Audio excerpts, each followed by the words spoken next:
Assalamualaikum warahmatullahi wabarakatuh. Perkenalkan, nama saya Selmawati dengan NIM 1927040013, kelas PTPB. Kesempatan kali ini adapun materi yang akan saya paparkan yaitu aliran fluida, yang dimana aliran fluida ini terbagi menjadi 4 tipe menurut definisinya.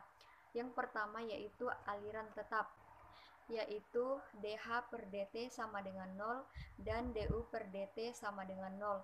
Artinya bahwa suatu aliran yang parameter alirannya tidak berubah menurut waktu dan dalam hal ini kedalaman alirannya dan kecepatan alirannya tidak berubah menurut waktu. Kemudian yang kedua yaitu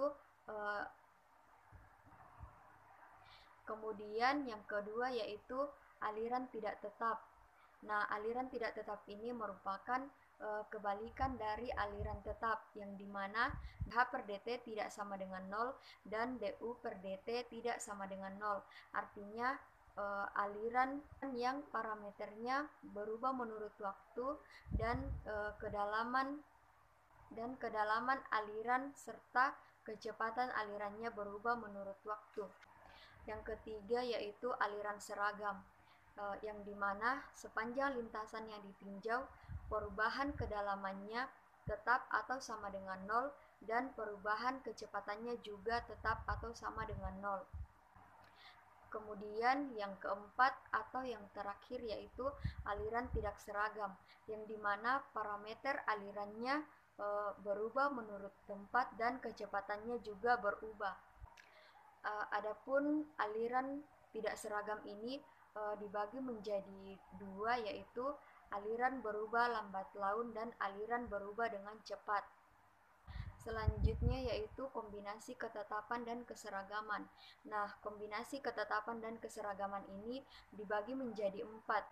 Yang pertama yaitu aliran tetap seragam, yang kedua aliran tetap tidak seragam, yang ketiga aliran seragam tidak tetap, dan yang keempat aliran tidak seragam tidak tetap.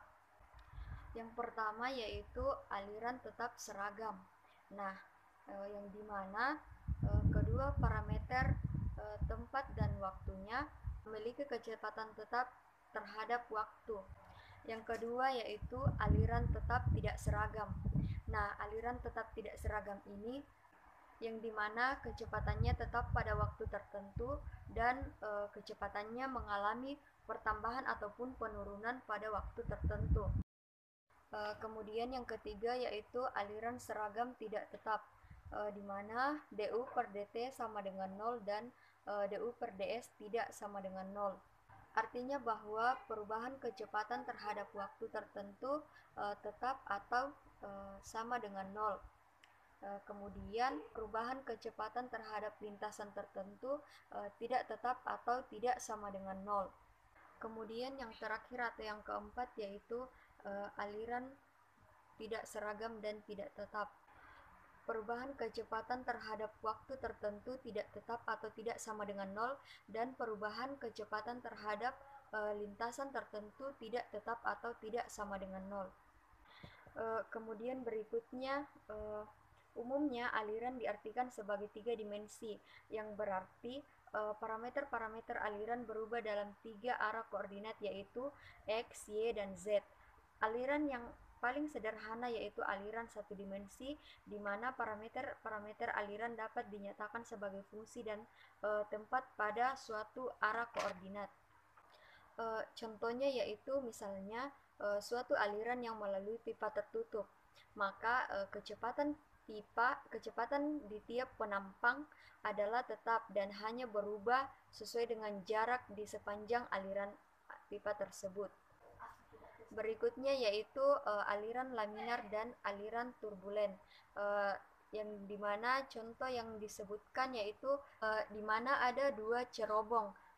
Cerobong yang pertama atau cerobong A menggambarkan cerobong tersebut mengeluarkan asap yang arahnya itu ke atas dan tunggal.